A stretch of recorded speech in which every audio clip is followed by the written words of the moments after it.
हे स्त्री, तूने अनर्थ कर दिया है। बिना शरीर को स्वच्छ किए तूने जल अर्पित किया है। तू पापी है। जा, आज से तेरा पति बीमार रहेगा।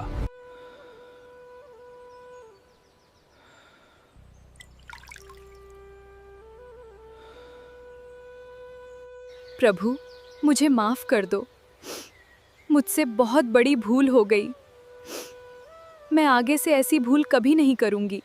नमस्कार, आप सभी का स्वागत है। क्या आप जानते हैं कि शास्त्रों के अनुसार ऐसी 3 प्रकार की स्त्रियां बताई गई हैं जिन्हें सावन के पवित्र महीने में शिवलिंग पर जल अर्पित नहीं करना चाहिए? यदि कोई अज्ञानवश इस नियम की अवहेलना कर दे तो उसकी पूजा का पूर्ण फल नहीं मिलता और उसे अनेक प्रकार की कठिनाइयों का सामना भी करना पड़ सकता है। लेकिन आखिर वे 3 स्त्रियां कौन सी हैं? उनके लिए ऐसा नियम क्यों बताया गया है और इसके पीछे भगवान शिव का क्या गूढ़ रहस्य छिपा है? एक बार यही प्रश्न माता पार्वती के मन में भी उठा। कैलाश पर्वत पर माता पार्वती गंभीर मुद्रा में भगवान शिव के समीप बैठी थी। उनके मुख पर गहरी जिज्ञासा स्पष्ट दिखाई दे रही थी। भगवान भोलेनाथ ने माता पार्वती की ओर प्रेम पूर्वक देखते हुए कहा, देवी, आज आपके मन में कौन सा प्रश्न चल रहा है? आप निसंकोच पूछ सकती हैं। माता पार्वती ने विनम्र भाव से हाथ जोड़कर कहा, हे महादेव, मैंने सुना है कि सावन के पवित्र महीने में 3 प्रकार की स्त्रियों को शिवलिंग पर जल अर्पित नहीं करना चाहिए। वे 3 स्त्रियां कौन सी हैं और इसके पीछे क्या कारण है? कृपया मुझे विस्तार से बताइए ताकि संसार के सभी शिव भक्त इस सत्य को जान सकें। भगवान भोलेनाथ मंद मंद मुस्कुराए और बोले, देवी, यह विषय केवल नियमों का नहीं बल्कि श्रद्धा, शुद्धाचार और धर्म की मर्यादा का भी है। बिना कारण कोई भी नियम नहीं बनाया जाता। प्रत्येक नियम के पीछे एक गहरा आध्यात्मिक रहस्य छिपा होता है। यदि मैं केवल उन 3 स्त्रियों के नाम बता दूं तो लोग उसका वास्तविक अर्थ नहीं समझ पाएंगे। इसलिए मैं तुम्हें एक प्राचीन कथा सुनाता हूं। इस कथा के माध्यम से तुम्हें स्वयं झांत हो जाएगा कि वे 3 स्त्रियां कौन सी हैं, उन्हें सावन में शिवलिंग पर जल अर्पित क्यों नहीं करना चाहिए और इससे प्रत्येक शिव भक्त को क्या शिक्षा मिलती है। इतना कहकर भगवान भोलेनाथ ने एक कथा का वर्णन आरंभ किया। हे देवी, प्राचीन समय की बात है। सरस्वती नदी के पावन तट पर आनंदपुर नाम का एक समृद्ध नगर बसा हुआ था। उस नगर में सुधर्मा नाम का एक विद्वान ब्राह्मण अपनी पत्नी और एकमात्र पुत्री के साथ निवास करता था। वह वेदों का प्रकांड ज्ञाता, धर्म का पालन करने वाला और भगवान शिव का अनन्य भक्त था। उसके घर में प्रतिदिन प्रातः और संध्या के समय शिव आराधना होती थी। दूर दूर से लोग उसके पास धर्म का ज्ञान लेने आते और उसके बताए मार्ग का अनुसरण करते थे। सुधर्मा की पुत्री का नाम सुमेधा था। वह बचपन से ही अत्यंत सरल, विनम्र और सात्विक स्वभाव की थी। उसे धन, वैभव और आभूषणों से कोई विशेष लगाव नहीं था। उसके जीवन का सबसे बड़ा सुख भगवान शिव की भक्ति थी।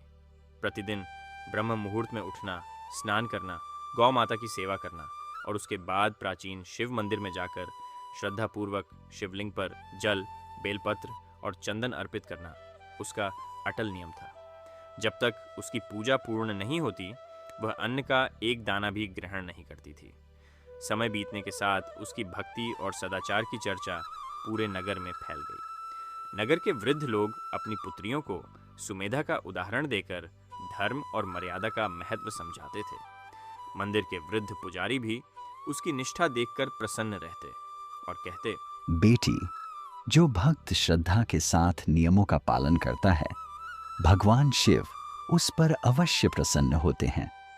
अपने इस नियम को जीवन भर मत छोड़ना।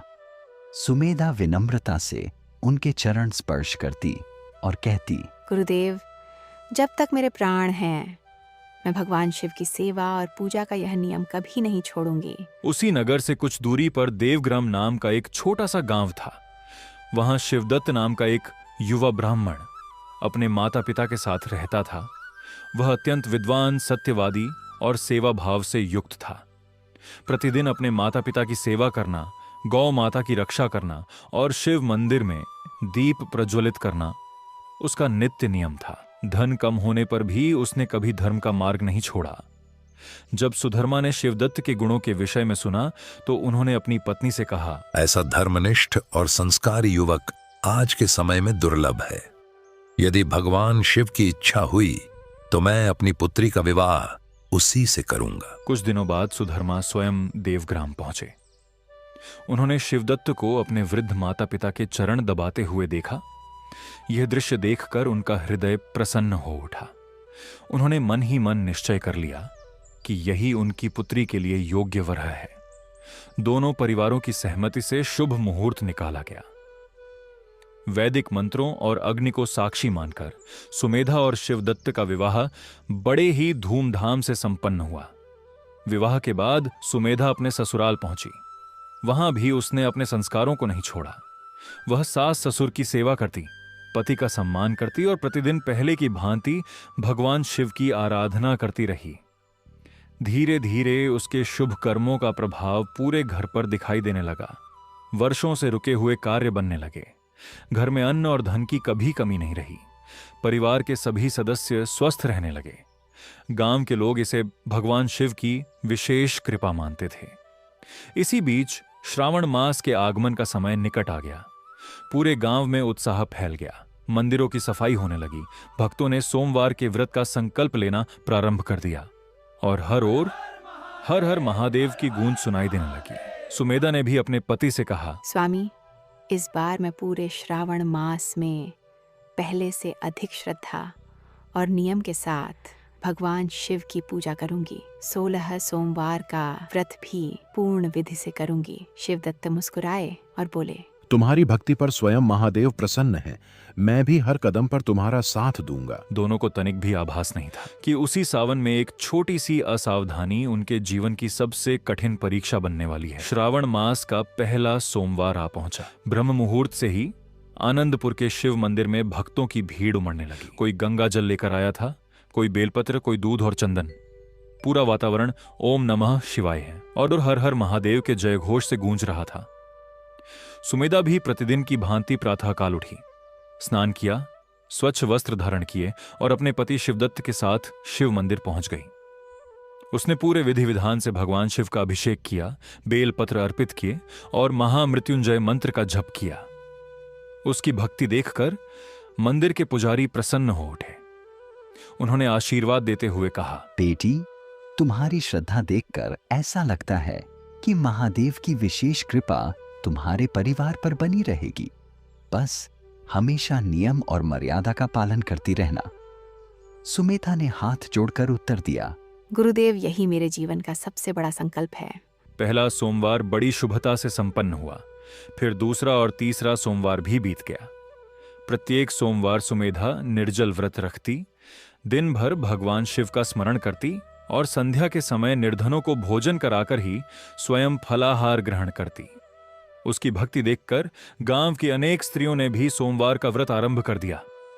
इसी बीच एक दिन शिवदत्त के चाचा अपने पूरे परिवार के साथ अचानक उनके घर आ पहुंचे।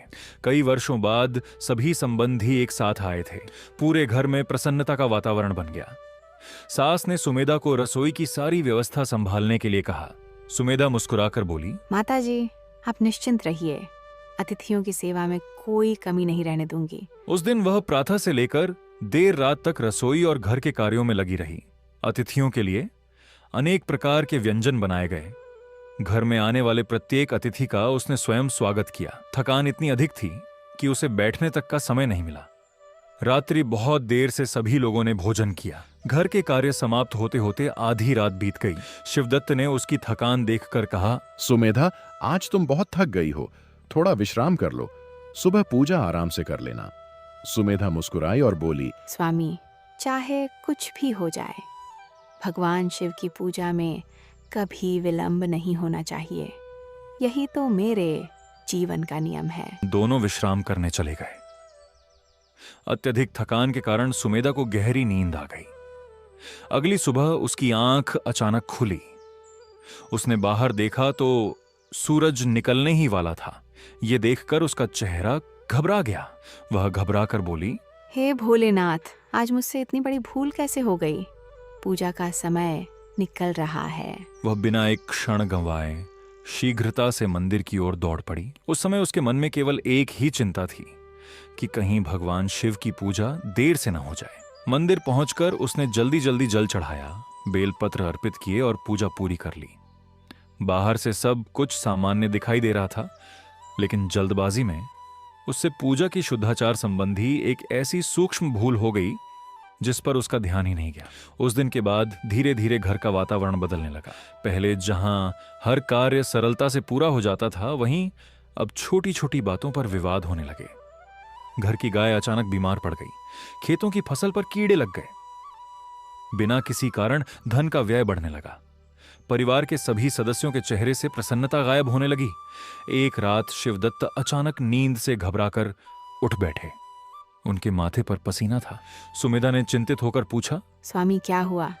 आप इतने भयभीत क्यों हैं? शिवदत्त ने कांपते हुए उत्तर दिया, पता नहीं क्यों कई दिनों से मुझे अजीब स्वप्न दिखाई दे रहे हैं। ऐसा लगता है जैसे कोई अदृश्य शक्ति हमारे सुख को छीन रही हो। शिवदत्त की बात सुनकर सुमेधा का हृदय भी भय से भर उठा। उसे पहली बार लगा कि कहीं ना कहीं कोई ऐसी भूल अवश्य हुई है जिसका परिणाम पूरा परिवार भोग रहा है। उसने उसी क्षण निश्चय किया कि अगले ही दिन वह भगवान शिव के मंदिर जाकर अपने सभी प्रश्नों का उत्तर खोजने का प्रयास करेगी। उसे बिल्कुल भी झांत नहीं था कि मंदिर में उसकी भेंट एक ऐसे तपस्वी से होने वाली है जो उसके जीवन का सबसे बड़ा रहस्य उजागर करने वाले थे। अगले दिन ब्रह्म मुहूर्त में ही सुमेधा स्नान करके पहले की भांति शिव मंदिर पहुंच गई। उसके चेहरे पर पहले जैसी प्रसन्नता नहीं थी। आंखों के नीचे थकान साफ दिखाई दे रही थी।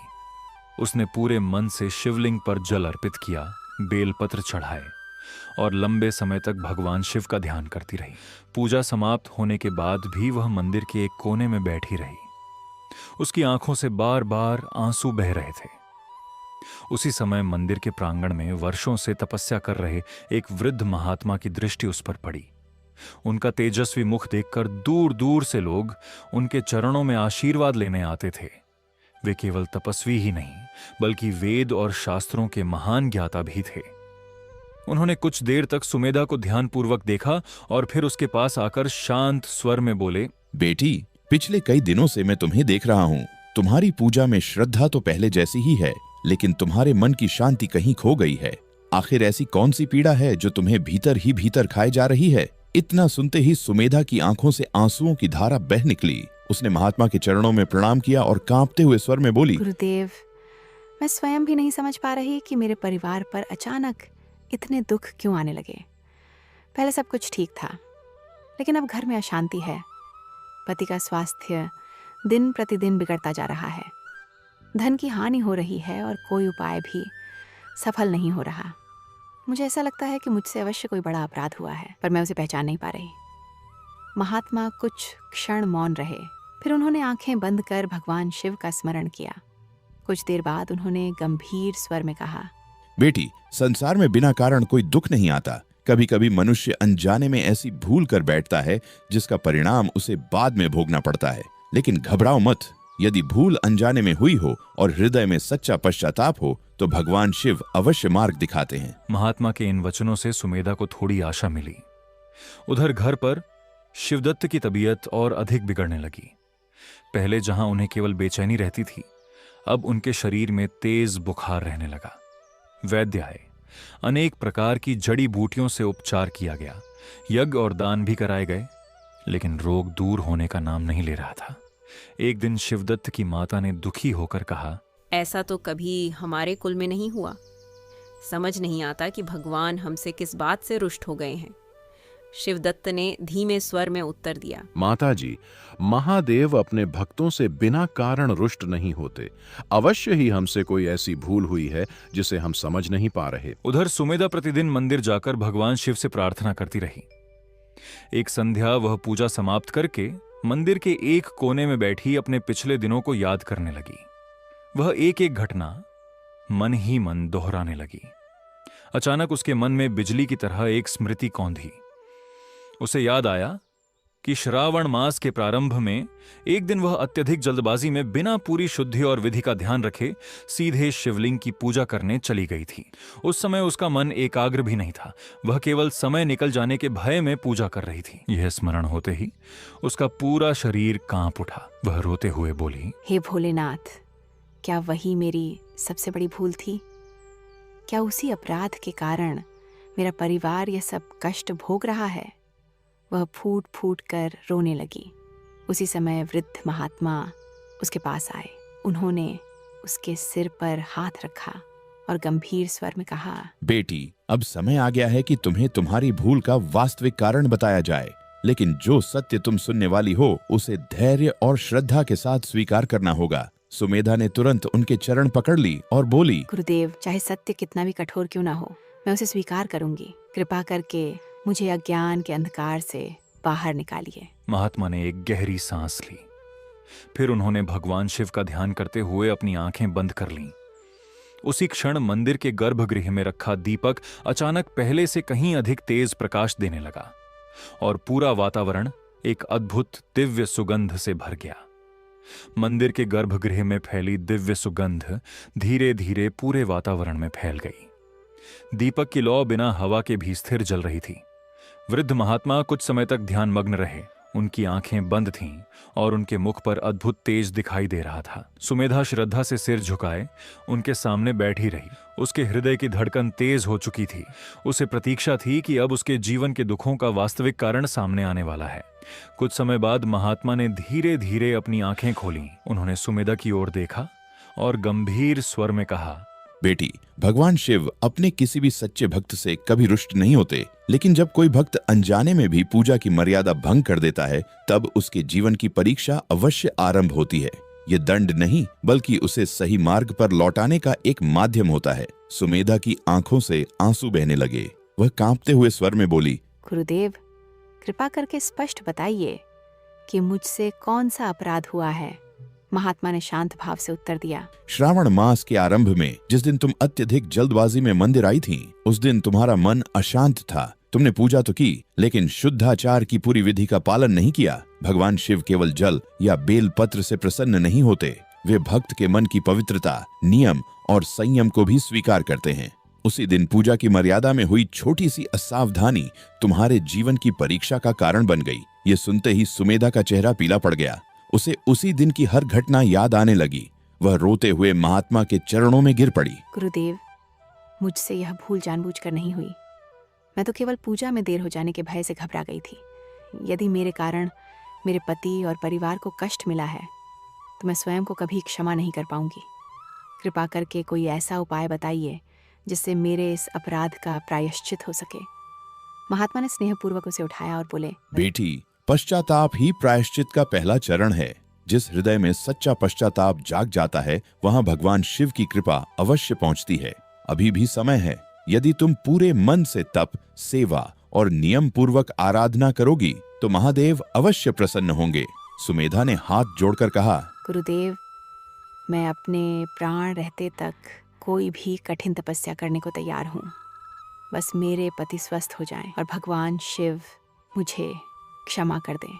महात्मा ने कुछ क्षण ध्यान किया और फिर बोले, आज से पूरे 1 वर्ष तक प्रतिदिन ब्रह्म मुहूर्त में स्नान करके शिवलिंग का अभिषेक करना, प्रत्येक सोमवार का व्रत रखना, प्रतिदिन महामृत्युंजय मंत्र का कम से कम 108 बार जप करना, गौ माता की सेवा करना, निर्धनों को अन्नदान देना और सबसे महत्वपूर्ण बात, अपने मन में कभी अहंकार या निराशा को स्थान मत देना। तुम्हारी भक्ति की परीक्षा अवश्य होगी, लेकिन यदि तुम्हारा विश्वास अडिग रहा तो स्वयं भगवान शिव तुम्हें मार्ग दिखाएंगे। महात्मा के वचन सुनकर सुमेधा के हृदय में आशा की नई किरण जाग उठी। उसने उसी क्षण उनके चरणों में प्रणाम किया और संकल्प लिया कि वह एक भी नियम का उल्लंघन नहीं करेगी। घर लौटकर उसने अपने पति शिवदत्त को सारी बात बता दी। शिवदत्त ने उसकी ओर देखकर शांत स्वर में कहा, सुमेधा, भूल मनुष्य से ही होती है, लेकिन उसे सुधारने का साहस बहुत कम लोगों में होता है। मुझे पूर्ण विश्वास है कि तुम्हारी भक्ति कभी व्यर्थ नहीं जाएगी।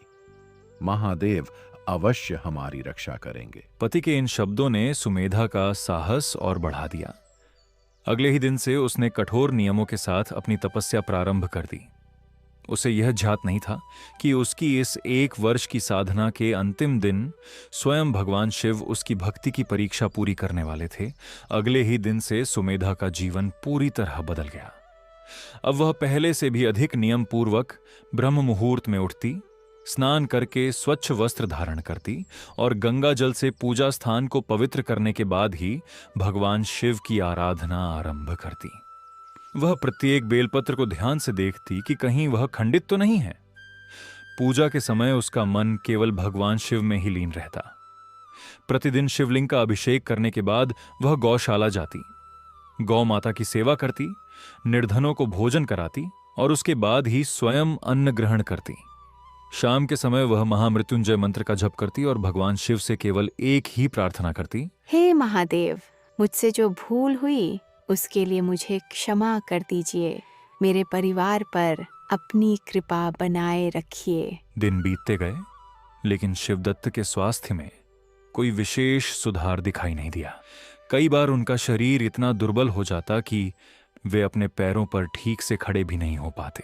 एक दिन शिवदत्त ने सुमेधा को उदास बैठे देखा और मुस्कुराते हुए बोले, सुमेधा, यदि भगवान परीक्षा ले रहे हैं तो हमें धैर्य भी रखना होगा। विश्वास कभी मत छोड़ना। महादेव अपने भक्तों को अंत में कभी निराश नहीं करते। सुमेधा ने दृढ़ स्वर में उत्तर दिया, स्वामी, जब तक मेरे शरीर में प्राण है, मैं अपने संकल्प से पीछे नहीं हटूंगी। चाहे 1 वर्ष लगे या पूरा जीवन, मैं भगवान शिव की आराधना नहीं छोड़ूंगी। यह सुनकर शिवदत्त की आंखें भी नम हो गईं। धीरे धीरे पूरा वर्ष बीत गया। अब 16 सोमवार के व्रत का अंतिम दिन आ गया। उस दिन सुमेधा ने निर्जल व्रत रखा। पूरे दिन उसने किसी से अधिक बात नहीं की। उसका मन केवल भगवान शिव के ध्यान में लगा रहा। संध्या होते ही वह मंदिर पहुंची। उसने पूरे विधि विधान से भगवान शिव का अभिषेक किया, बेलपत्र अर्पित किए और महामृत्युंजय मंत्र का जप आरंभ कर दिया। मंदिर में उस समय गहरा सन्नाटा था। केवल दीपकों की लौ जल रही थी। रात्रि का अंतिम प्रहर प्रारंभ हुआ। अचानक मंदिर के गर्भगृह में एक तेजस्वी प्रकाश फैलने लगा। शिवलिंग से निकलती दिव्य आभा पूरे मंदिर में फैल गई। वातावरण में ऐसी सुगंध व्याप्त हो गई जैसी पहले कभी किसी ने अनुभव नहीं की थी। सुमेधा आश्चर्य से उस दिव्य प्रकाश को देखती रह गई। उसी समय वही वृद्ध महात्मा भी मंदिर में आ पहुंचे। उन्होंने उस अलौकिक दृश्य को देखकर हाथ जोड़ लिए और बोले, बेटी, तुम्हारी तपस्या पूर्ण हो चुकी है। ये कोई साधारण प्रकाश नहीं है, ये भगवान शिव की कृपा का संकेत है। सुमेधा की आंखों से आनंद के आंसू बहने लगे। वह भाव विभोर होकर शिवलिंग के सामने दंडवत लेट गई और बोली, हे भोलेनाथ, मुझे किसी धन, वैभव या सुख की इच्छा नहीं है। यदि आप मुझ पर प्रसन्न हैं तो केवल इतना आशीर्वाद दीजिए कि मेरा परिवार फिर से स्वस्थ और सुखी हो जाए और मैं जीवन भर आपकी भक्ति करती रहूं। इतना कहते ही शिवलिंग पर रखा एक बेलपत्र बिना किसी स्पर्श के स्वयं नीचे आ गिरा। उसी क्षण मंदिर की घंटियां अपने आप बजने लगीं। उपस्थित महात्मा ने उस बेलपत्र को उठाया, अपनी आंखों से लगाया और मुस्कुराते हुए बोले, बेटी, यह स्वयं महादेव का प्रसाद है। इसे अत्यंत श्रद्धा से अपने पति को खिलाना। आज से तुम्हारे जीवन के सभी कष्ट समाप्त होने वाले हैं। सुमेधा ने कांपते हाथों से वह दिव्य बेलपत्र ग्रहण किया। उसके मन में वर्षों बाद सच्ची शांति का अनुभव हो रहा था। उसे विश्वास हो गया कि महादेव ने उसकी प्रार्थना स्वीकार कर ली है। सुमेधा अत्यंत श्रद्धा से उस दिव्य बेलपत्र को लेकर अपने घर पहुंची। पूरे घर में गहरा सन्नाटा था। शिवदत्त कई दिनों से बिस्तर पर पड़े थे। उनका शरीर अत्यंत दुर्बल हो चुका था। परिवार के सभी सदस्य चिंतित होकर उनके पास बैठे थे। जैसे ही सुमेधा घर में प्रवेश कर रही थी, उसकी सास ने व्याकुल होकर पूछा, बेटी, क्या महात्मा जी ने कोई उपाय बताया? क्या अब हमारे पुत्र के प्राण बच जाएंगे? सुमेधा ने शांत स्वर में उत्तर दिया, माता जी, यह स्वयं महादेव का प्रसाद है। गुरुदेव ने कहा है कि इसे पूरी श्रद्धा से शिवदत्त को ग्रहण कराना है। बाकी सब भगवान शिव की इच्छा पर छोड़ दीजिए। यह कहकर उसने पहले भगवान शिव का स्मरण किया, फिर दोनों हाथ जोड़कर आंखें बंद कीं और अत्यंत श्रद्धा से वह दिव्य बेलपत्र शिवदत्त को प्रसाद के रूप में ग्रहण कराया। कुछ ही क्षण बीते थे कि एक अद्भुत परिवर्तन दिखाई देने लगा। जो शिवदत्त कई दिनों से आंखें भी ठीक से नहीं खोल पा रहे थे, उन्होंने धीरे धीरे उठकर बैठने का प्रयास किया। उनके चेहरे पर लौटता हुआ तेज स्पष्ट दिखाई देने लगा। कुछ ही देर में उनके शरीर की दुर्बलता कम होने लगी। कई दिनों बाद उनके मुख पर मुस्कान आई। शिवदत्त ने आश्चर्य से सुमेधा की ओर देखा और कहा, सुमेधा, आज मुझे ऐसा लग रहा है जैसे मेरे शरीर का सारा भार उतर गया हो। वर्षों बाद मन में इतनी शांति का अनुभव हो रहा है। यह सुनते ही पूरे परिवार की आंखों से खुशी के आंसू बह निकले। शिवदत्त की माता भावुक होकर बोली, महादेव ने हमारी पुकार सुन ली, सचमुच उन्होंने हमारी लाज रख ली। कुछ ही दिनों में शिवदत्त पूर्णतः स्वस्थ हो गए। घर की गाय भी स्वस्थ हो गई। खेतों की सूखी फसल फिर से हरी भरी हो उठी। जो आर्थिक संकट कई महीनों से परिवार पर छाया हुआ था, वह भी धीरे धीरे समाप्त होने लगा। पूरे घर में फिर से सुख, शांति और समृद्धि लौट आई। यह समाचार पूरे आनंदपुर और आसपास के गांवों में फैल गया। लोग बड़ी संख्या में उस प्राचीन शिव मंदिर में पहुंचने लगे। सभी यह जानना चाहते थे कि आखिर भगवान शिव की कृपा सुमेधा पर कैसे हुई। एक दिन मंदिर के प्रांगण में वही वृद्ध महात्मा बैठे थे। गांव के लोगों ने उनके चरणों में प्रणाम किया और विनम्रता से पूछा, गुरुदेव, हमें भी बताइए कि ऐसी कौन सी बात थी जिसने सुमेधा के जीवन में इतना बड़ा परिवर्तन ला दिया। महात्मा ने सभी की ओर देखकर गंभीर स्वर में कहा, सुमेधा के जीवन की सबसे बड़ी शिक्षा यही है कि भगवान शिव केवल भक्ति नहीं देखते, वे मर्यादा भी देखते हैं। श्रद्धा के साथ यदि नियमों का पालन न किया जाए तो साधना अधूरी रह जाती है, और यदि भूल हो जाए तो सच्चा पश्चाताप, सेवा और संयम मनुष्य को पुनः भगवान की कृपा का पात्र बना देते हैं।